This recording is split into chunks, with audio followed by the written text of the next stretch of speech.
Hey everyone, welcome to today's video. Welcome to the Gamey Daddy channel. Today we have another episode of Steal This Build, and today I'm doing this slightly differently because the owner of this build, I basically yanked him into the game and said, yo, Mr. FatNinja DM, come and show the community your build because he is actually one of the best healers in the business.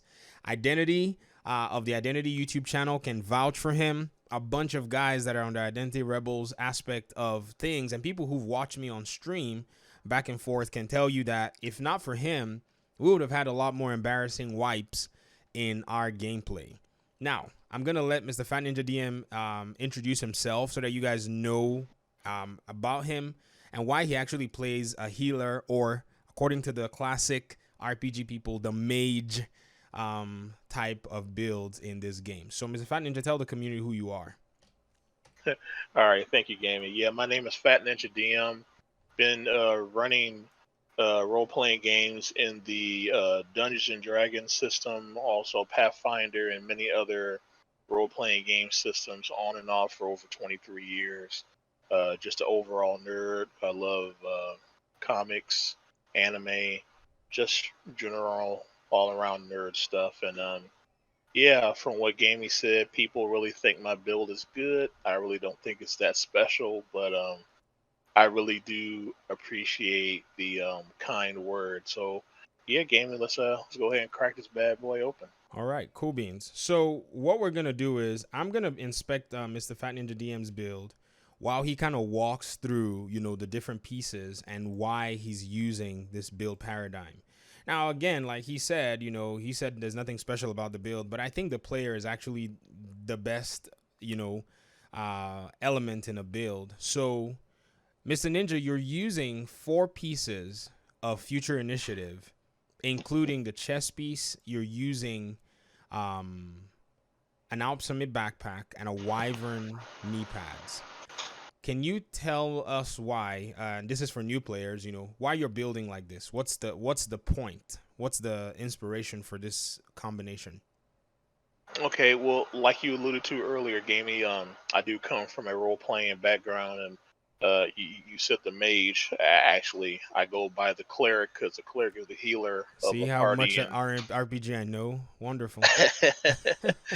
but yeah, that's the main reason why I came up with this concept, and it's kind of a mixture of some of the newer archetypes that have been created by D&D Fifth Edition. Of course, clerics were touted as just to heal bots, and that's all they did. They couldn't do any damage. Mm. Well, in later iterations, they've started to mix classes together, like war priests and stuff like that. So I took that into my mind when I started making this build. So we'll start off with the mask first. Future Initiative mask, Mm-hmm. and of course, 2 pieces give you 30% repair skills. 3 pieces, 15% skill haste, 30% skill duration, and the Mm-hmm. 4 piece, of course, ground control.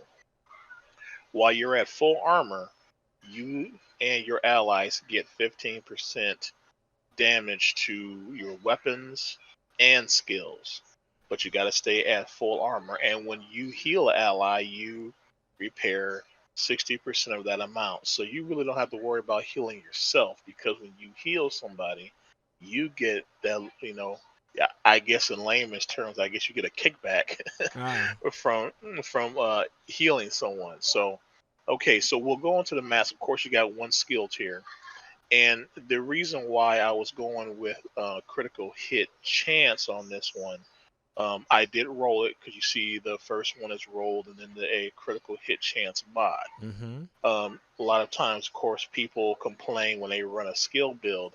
Yes, their skills do a lot of damage, but their primary or secondary or any weapon they use normally tends not to do hardly that much damage. Mm-hmm. So I took that in consideration. So what I did, I might as well say, you know what? I may be shooting marshmallows, but if I got enough crit hit chance, those marshmallows are going to sting Mm. a little bit more than just regular marshmallows. So that's the reason why I went with the rolling critical hit chance and then putting a crit hit chance mod on the mask.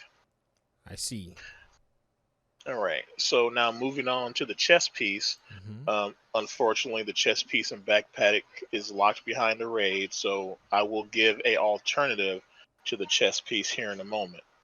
So what I did on this one, of course, you got the skill tier, and I went ahead and rolled, full repair skill on it, I see and then that. I put another crit hit chance mod on there, and the talent is tactical superiority.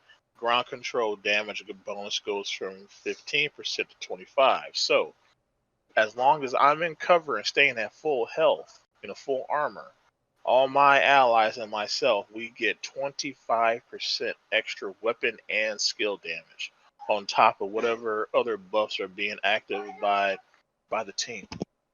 Okay. So once again, I want the marshmallows to sting a little bit more. So once again, that's why I put crit hit chance on that one. Now, for people that don't have the chess piece, you can always go with an Alp Summit chess piece and roll empathic resolve on it. That gives you almost the same benefit as the tactical superiority buff, but it's just less. So you'll get a buff for you and your teammates to just be a little weaker. So that's Okay. the alternative to the chess piece. So if you want to be a really good healer, I suggest you find some people, go to Gaming Daddy's Discord or the Identity Rebels Discord or the official Division 2 Discord and try to, rustle up some people to get into that Iron Horse raid and get it done so you can get that chest piece and backpack. Okay. Okay. All right. All right. Gaming, you got any questions so far? Knee pads, you have basically the same thing. You're going for weapon damage and skill repair. Why did you go for weapon damage on there rather than, say, another skill tier? I mean, I know you're running Um, technician, but is that the reason you just use that liberty to just get more weapon damage? Is that why? I'm not using a Liberty, so you must be looking at something else. Oh, my knee pads are actually Wyvernware. sorry, I meant your holster. Why did I say knee pads? I have no idea. uh, Okay, so yeah, going with the holster, I rolled weapon damage on there, and like you said, Gamey, that's why I went ahead and put weapon damage on there okay. because I am run the technician, so you get the extra skill tier. So I'm not losing a skill tier, so that's why I roll the weapon damage on that. And luckily, this came with decent repair skills, but of course, using the new optimization station, basically you're just getting robbed, highway robbery, with materials to increase it. But this is my main build, so it's like it's a labor of love, I guess you could say, Okay. to get that repair skill to 20%, to get it to full. So yeah, that's the reason why I put the weapon damage on the holster because hey, why not? You get a free skill tier, so why not take advantage of that? Okay. Okay. And so moving over to the backpack, it's an Alp Summit backpack, which one piece gives you the 20% repair skills, of course, and of course it's got a skill tier. I did roll a crit hit chance on it, and I got a 5.7 critical hit chance mod on it. And I did have a pretty high roll on my repair skill, but once again, you can see by the icon, the optimization, I actually maxed it out from I think it was like 17.4. Okay. And now here's where the talent can be taken anywhere you want. Now I went ahead and played it safe. You see what I did there? Safeguards, play it safe. Oh, uh, when at full armor, increases total skill repair by 100%. So you're giving yourself a big hearty boost to your heals. So like almost with my chem launcher, I'll go to my chem launcher real quick here to right now with no buffs active, it heals for over 1 million, 1,077,000. mm-hmm. Okay, so put that by 100%. That's a big, huge heal. So almost anybody, unless they are a pure tank, I can heal them back up to full health with a single chem shot.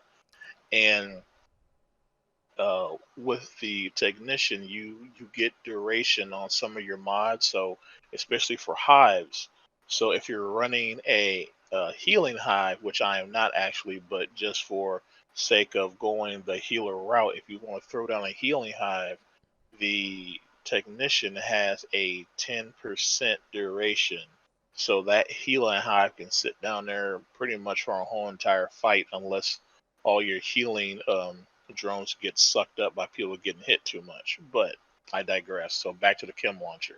Okay. So with the chem launcher, over 1 million, and that's more than enough to heal normal, especially DPS guys. Unless they're running a hybrid build, they're not going to have a whole lot of armor. They're going to be sitting where I'm at. I'm sitting at 726,000 armor, which is abysmal.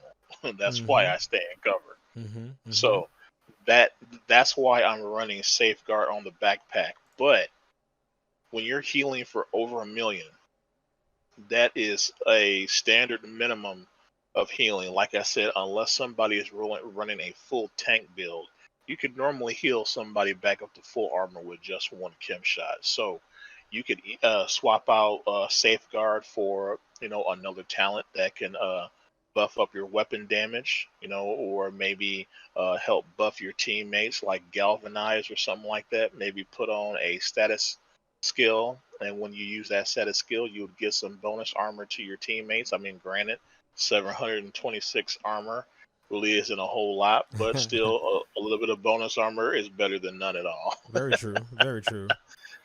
Yeah, Very so true. yeah, that's the reasoning by my building this backpack the way that I did. And like you said, people say that it's really good, and I can't be one to doubt that. Okay. Well, we vouch for it because we're the ones that benefit from it. So we're not just overplaying it. Another thing too is also you being on the side of the build itself and knowing when and how to use it and what to watch out for.